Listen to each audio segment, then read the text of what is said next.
Hello guys, welcome to video 3 in our guide. This one's not as essential as the first two.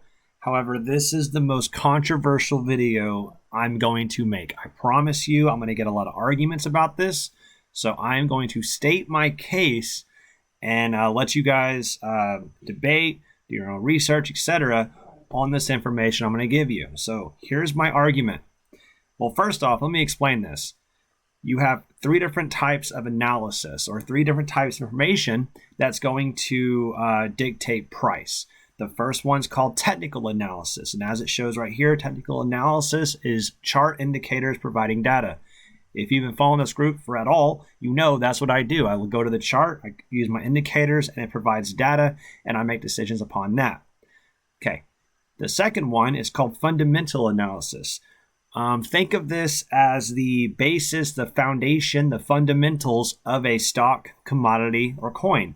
The overall strength of the company, who's in charge of the company, quarterly earnings reports, for cryptocurrency, the white paper, if there's any IPOs out there, things like that, things that actually are fundamentally important to the foundation of a coin or stock.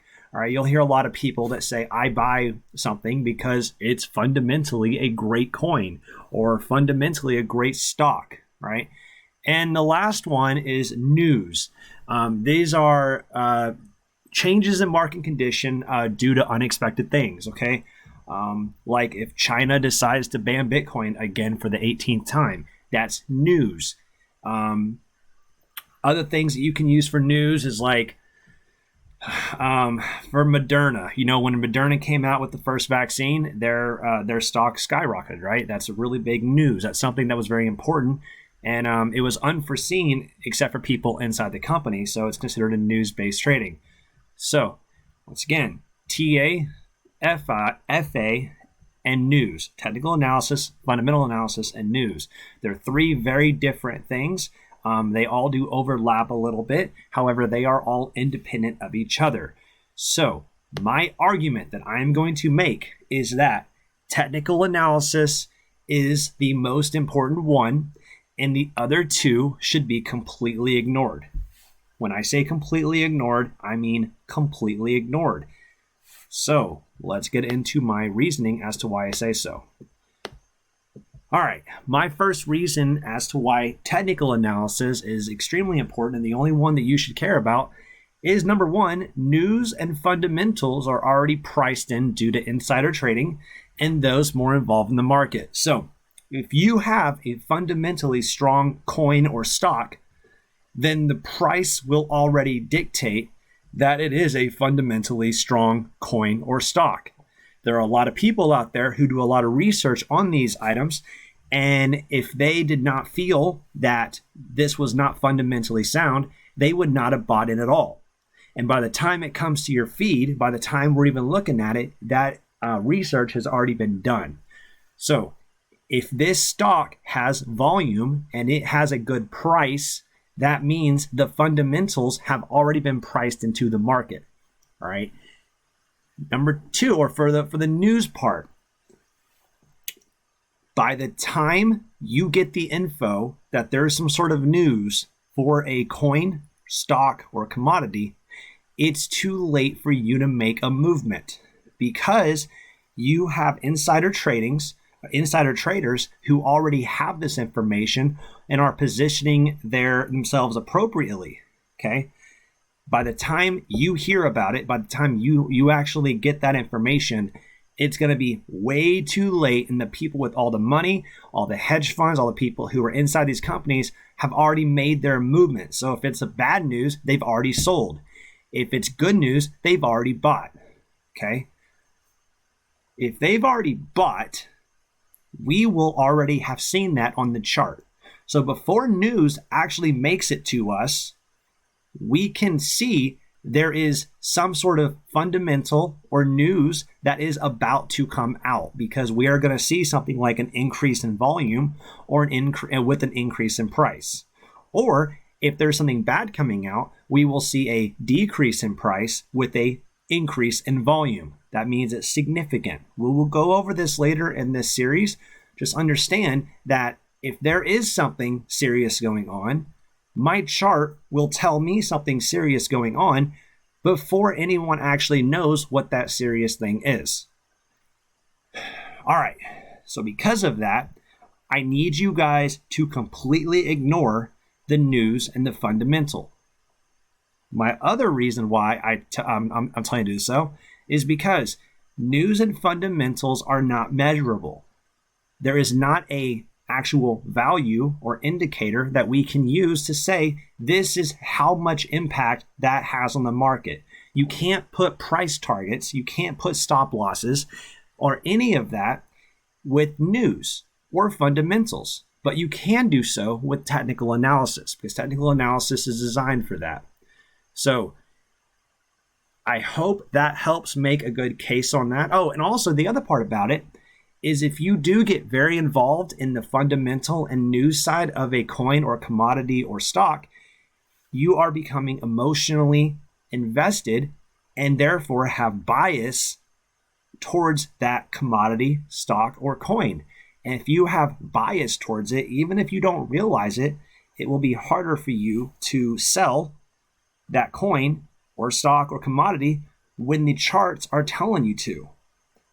So my recommendation is to completely ignore this information so you don't have any bias towards it. And also because of that, I discourage or will not allow posts that have news or fundamental things being posted on this group, because I want that to stay outside of the conversation. I don't want you guys to get caught up in that. Do you have any more questions regarding news and fundamentals and what is allowed in the group, what's not allowed? Let me know. I'm still trying to figure out exactly what I want to do.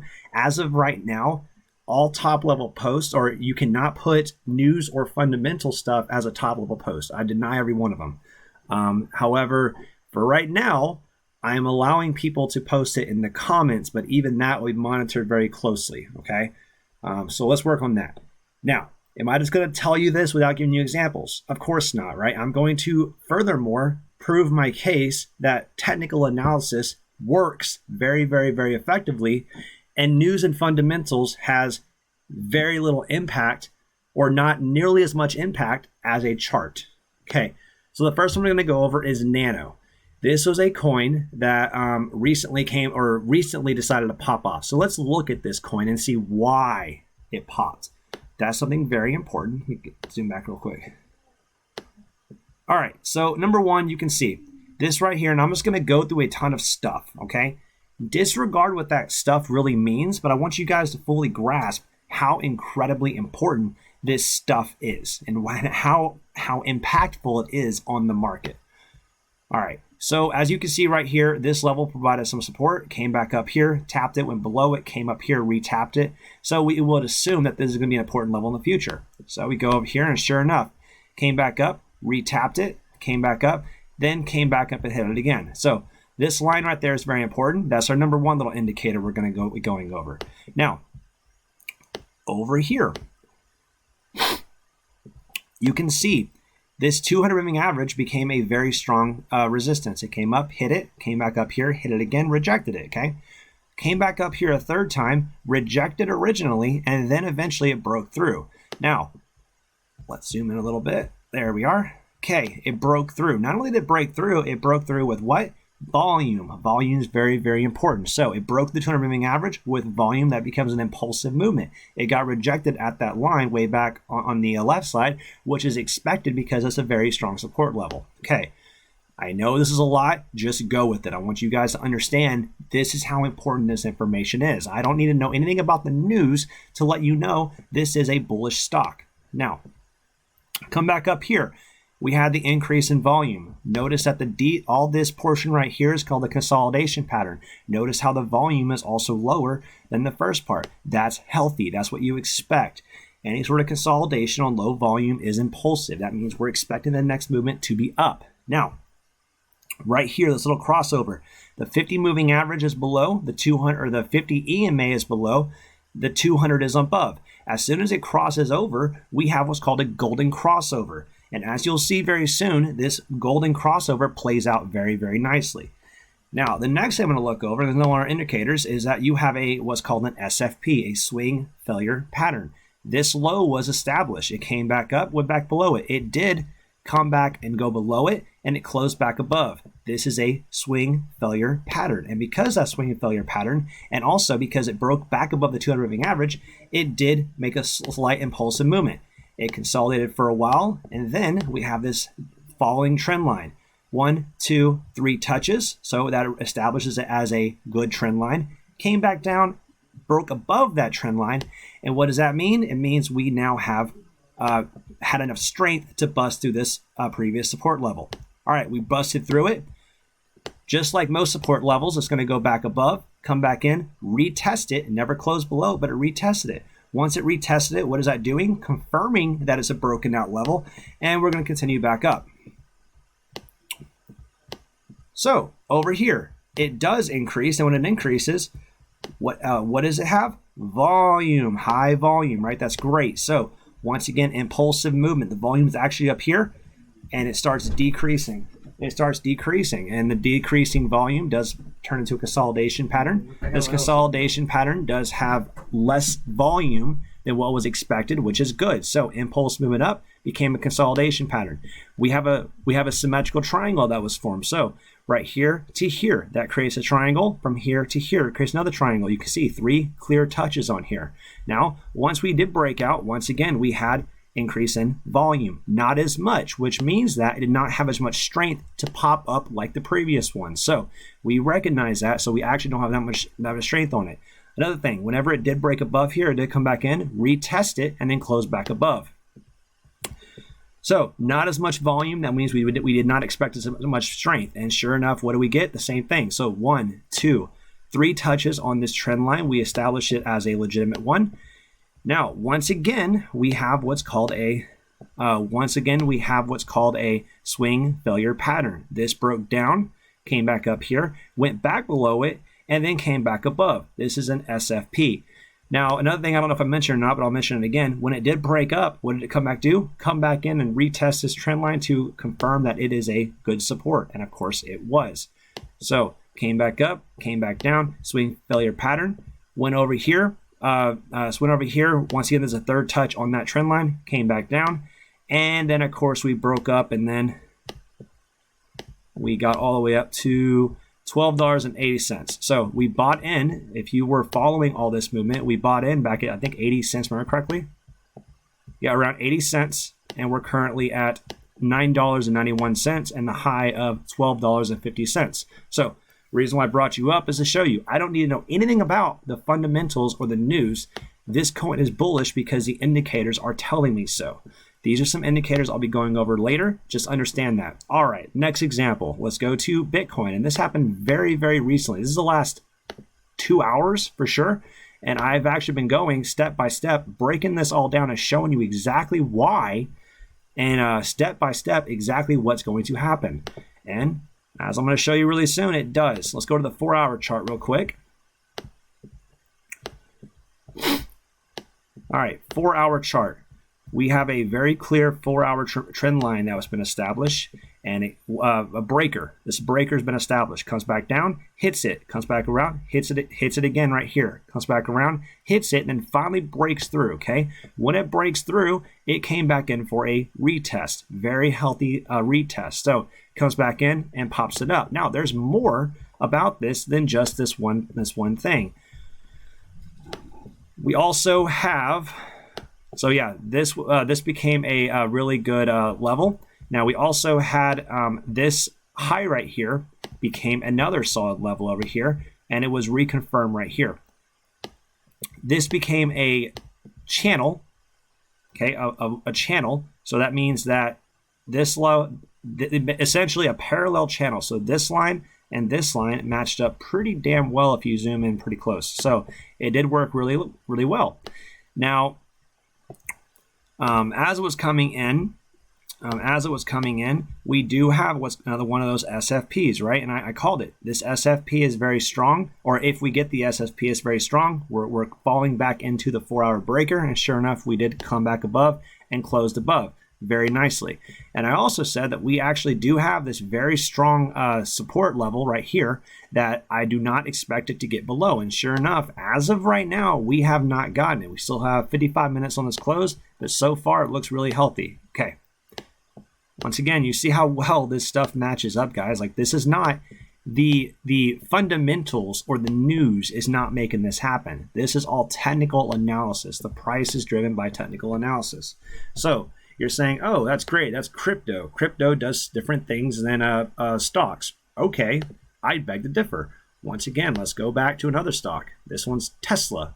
Tesla, the one everyone always talks about all the time as being like this was definitely a massive winner in the previous run. Now I'm going to go back here and show you how well this works on traditional stocks as well. So we're going to zoom in real quick. I don't like this chart necessarily. Let me see. I think I have a better one. All right, it'll work. Okay, so you have a test. Let's go back a little more. It was a weekly chart.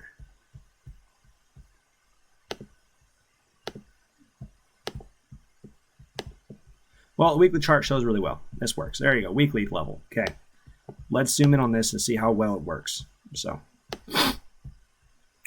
this one hit a line, came back up, hit another line, came back up, hit the line, came back up, finally broke through. Now, so that just gives you an idea. Why was these lines established? It had nothing to do with the quarterly earnings or the fundamental of the stock. There was no news that made these lines appear. The lines appear because it's a horizontal resistance based upon technical analysis levels. Okay, hope that makes sense so far. Now, when we did come back in, now let's go back to the daily chart and show you the rest of it.